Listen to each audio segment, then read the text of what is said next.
저희 팀은 라만 분광법을 이용한 단일 박테리아 검출이라는 주제에 대해서 연구를 하기로 했고, 저는 연구 목적에 대해 소개를 한국과학대학교 박현준입니다. 먼저 다제내성균이 뭔지부터 알아야 하는데요. 다제내성균이란 여러 종류의 항생제의 내성을 가져서 감염 시에 치료할 수 있는 항생제가 거의 없는 세균을 의미합니다. 그래서 현재 그 다제내성균을 다른 말로는 슈퍼박테리아라고도 부르는데, 이 다제내성균은 전 세계적으로도 그리고 국내에서도 이렇게 그래프에서 보이다시피 많은 감염률을 보이고 있습니다. 그리고 지속적으로 감염이 증가하고 있는 추세고요.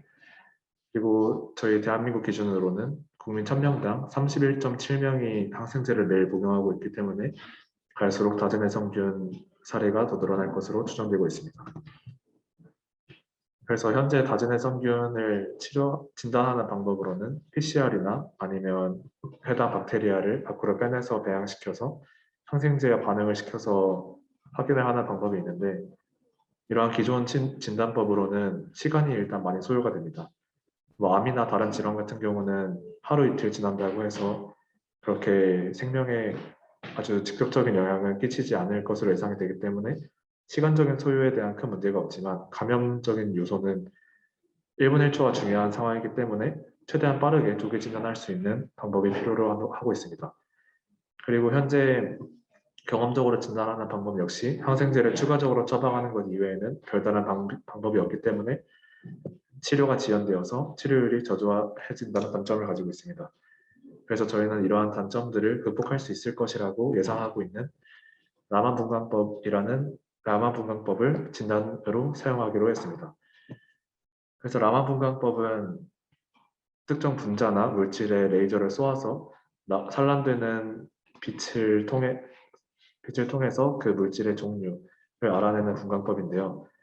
이 라만 분광법의 장점으로는 높은 민감도와 신속한 검출, 그리고 분자 지문 정보를 직접적으로 검출하기 때문에 보다 정확한 분자 정보를 알 수 있을 것으로 추정하고 있습니다.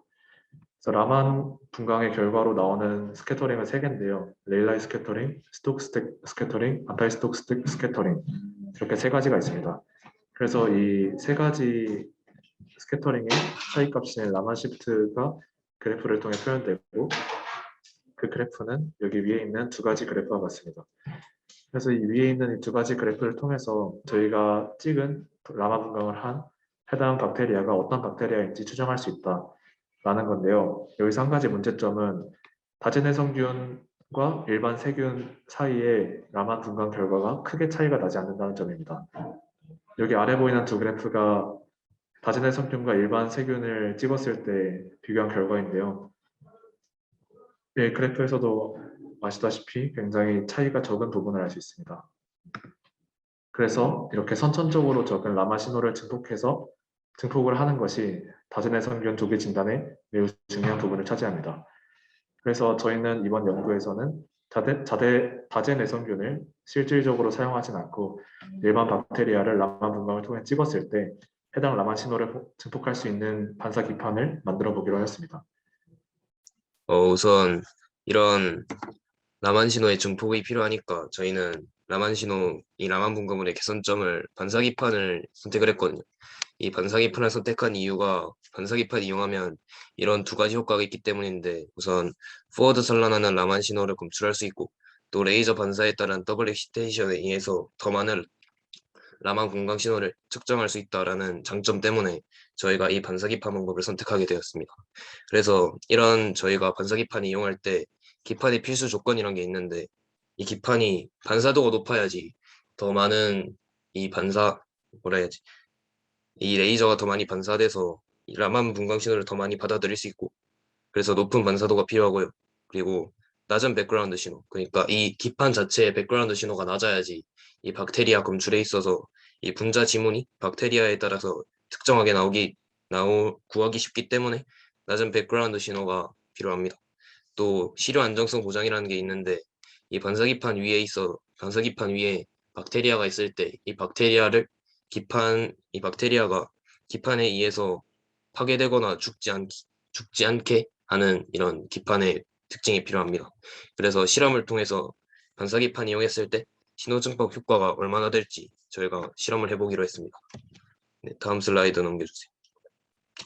그래서 금속에 어떤 금속을 사용해서 저희가 기판을 만들지를 생각을 해봤는데 저희가 계산을 해보면 이 반사율, 그러니까 반사율을 R이라고 하면 반사율 R이 저렇게 저 공식 그대로 나오거든요.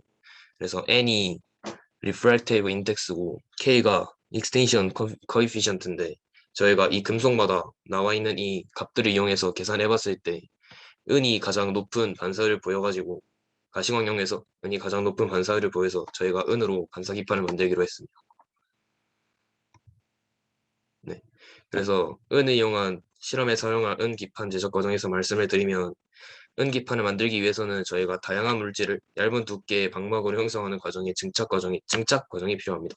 그래서 저희는 이 많은 증착 과정 중에서 E-beam evaporation이라는 증착 방법을 통해서 실리콘 위에 크롬 30나노미터, 은 300나노미터, SiO2 1나노미터의 방막을 형성하여 기판을 제작할 것인데요. 우선 크롬 같은 경우에는 가장 밑에 실리콘 기판과 위에 위치할 은 레이어의 접착을 돕는 역할을 합니다. 그리고 은은 레이저를 반사하는 반사기판의 핵심적인 역할을 하고 SiO2는 이 은이 향균 작용이 있어서 은만 하면은 박테리아가 은 위에 올라갔을 때 박테리아가 파괴되고 안정성이 보장되지 않기 때문에 은의 향균 작용으로부터 박테리아를 보호하는 역할을 하게 됩니다. 그리고 이제 저희의 연구 일정에 관해서 설명드리겠습니다. 일단 오늘 이 계획 발표회를 하고 내일부터 본격적인 집중 연구가 시작되는데 우선 첫날인 1월 11일부터 1월 13일까지는 박테리아 배양과 관련된 순회 연구 조사 그리고 직접 박테리아 배양을 해보는 과정과 워싱 그리고 이런 박테리아를 어떻게 도말하는지 이런 과정들을 연구하고 어떻게 할 것인지 생각을 해볼 거고 1월 14일에는 기판 제작 방법과 실제 기판 제작 과정을 알아볼 것입니다. 그리고 1월 15일, 1월 16일 리서치 데이에는 저희가 직접 가서 박테리아 배양, 기판 제작, 박테리아 도말 검출, 그리고 전자현미경으로 관찰 이런 모든 과정들을 저희가 조교님과 함께 직접 해볼 거고 1월 17일부터는 연구 결과를 정리하고 결론을 내릴 예정입니다. 네. 그래서 저희 연구의 기대 효과에 대해 말씀드리자면 우선 직접 은을 이용한 반사 기판을 제작하여서 기존 비반사 기판을 이용한 방법과 또 거울을 사용한 경우와 비교해 봄으로써 제작한 반사 기판을 이용해서 라만 신호를 몇 배나 증가시킬 수 있는지를 확인해 볼 수 있습니다. 그리고 또한 514나노미터랑 633나노미터의 서로 다른 레이저 파장에서 실험함으로써 재현성이 좋은 정확한 박테리아 라만 신호를 얻기 위한 최적의 조건에 대해 알아볼 수 있습니다. 또한 대장균과 포도상구균의 서로 다른 두 종의 박테리아를 사용해서 실험을 할 예정인데요. 이 결과를 바탕으로 비슷한 형태를 가진 다른 종의 생물을 구분할 수 있는 근거를 마련하는 데 활용할 수 있을 것 같습니다. 그래서 최종적으로는 이상적인 바이오센서의 특징이 되는 신속한 데이터 취득, 높은 민감도와 특이성 등을 만족하는 바이오센서의 개발에 본 연구 결과를 적용할 수 있을 것이라 예상됩니다. 이상으로 발표를 모두 마치도록 하겠습니다. 감사합니다. 네, 발표해 주셔서 감사합니다. 팀 K05 팀의 발표가 끝났습니다.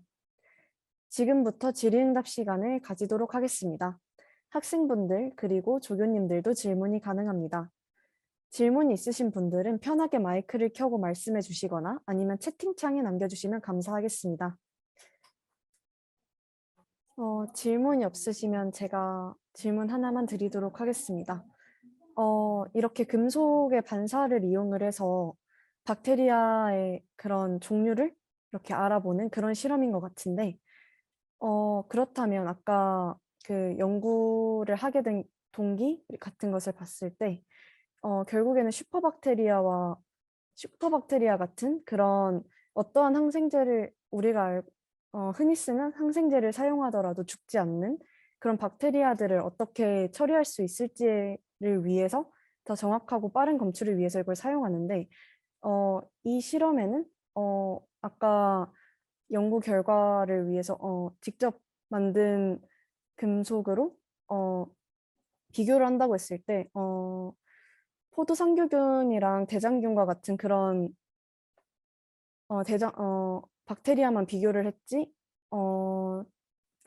뭐라고 해야 될까요? 직접 내성을 가지고 있는 박테리아와 내성을 가지고 있지 않은 박테리아를 비교해서 실험을 하는 것은 없어서 그런 거에 대한 실험은 더 없나요?